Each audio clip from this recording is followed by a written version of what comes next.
ฤดีผิดอะไรเธอผิดอะไรทำไมถึงต้องเป็นเธอเป็นแค่คนธรรมดาที่ขยันทำงานไม่เคยคิดร้ายกับใครแล้วแล้ว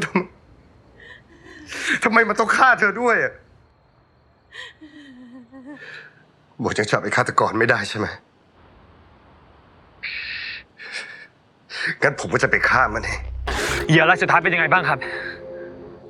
นางสาวฤดีสุปาการที่ทำงานอยู่ที่เทศบาลนะช่วยเธอได้ไหมครับหมวดครับ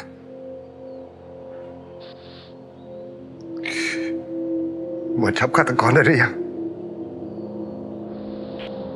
หมวดบอกผมว่าหมวดอยู่ในปี 2564ถึงตอนนั้นฆาตกรมันถูกจับหรือยังเกิดอะไรขึ้นหรือเปล่าครับจ่าเป็นอะไรหรือเปล่าครับผมถามหมวดไงว่าฆาตกรมันถูกจับหรือยังหมวดจับฆาตกรได้หรือยังคือคนขับรถเมล์ที่ชื่อสงัดคือมันใช่ไหมหมวดบอกผมนะหมวดบอกผมมาว่ามันคือฆาตกรไม่ใช่ครับจ่าสง่าไม่ใช่ฆาตกรครับถ้าไม่ใช่มันแล้วเป็นใครบวชบอกผมสิว่ามันเป็นใครผมจะไปฆ่ามันจ่าใจเย็นๆก่อนนะครับบอกผมหน่อยได้ไหมครับว่ามันเกิดอะไรขึ้นอ่ะหมดรู้ทุกอย่างใช่ไหมบวชรู้ว่าพบศพที่ไหนเธอตายเวลาเท่าไหร่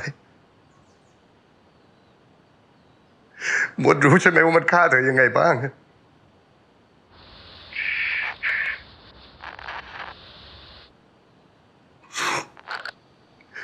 บวชเห็นเธอแต่ในรูปถ่าย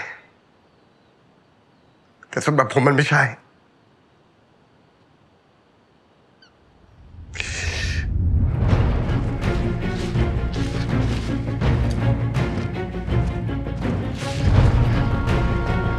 ฤดีฤดี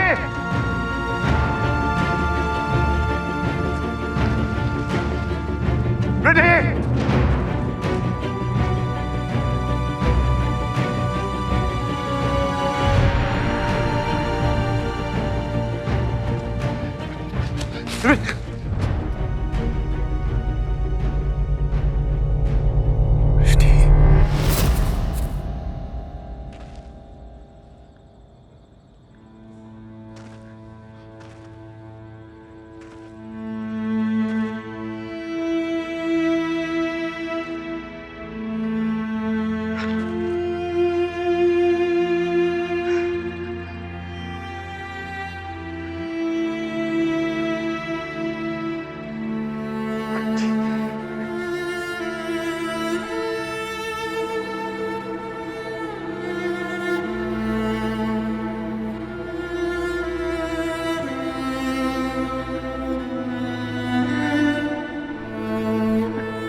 เมื่อไม่กี่วันมาที่ผมยังได้คุยกับเธออยู่เลย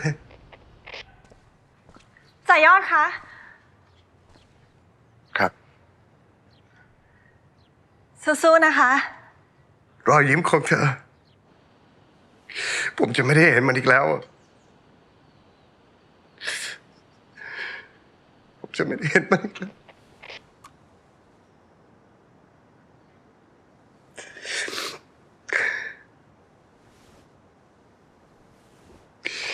ฤดีผิดอะไร เธอผิดอะไรทำไมถึงต้องเป็นเธอ เธอเป็นแค่คนธรรมดาที่ขยันทำงาน ไม่เคยคิดร้ายกับใครแล้วแล้วทำไมมันต้องฆ่าเธอด้วยอะบอกยังจับไอ้ฆาตกรไม่ได้ใช่ไหมงั้นผมก็จะไปฆ่ามันเอง จ่าจะทำแบบนั้นไม่ได้นะครับจ่าใจเย็นๆแล้วฟังที่ผมพูดนะ เรายังมีโอกาสอยู่นะครับกระเป๋ารถเมล์ที่ชื่อบังออนเนี่ยรู้จักกับตัวฆาตกรจ่าต้องไปสอบปากคำเธอนะครับจ่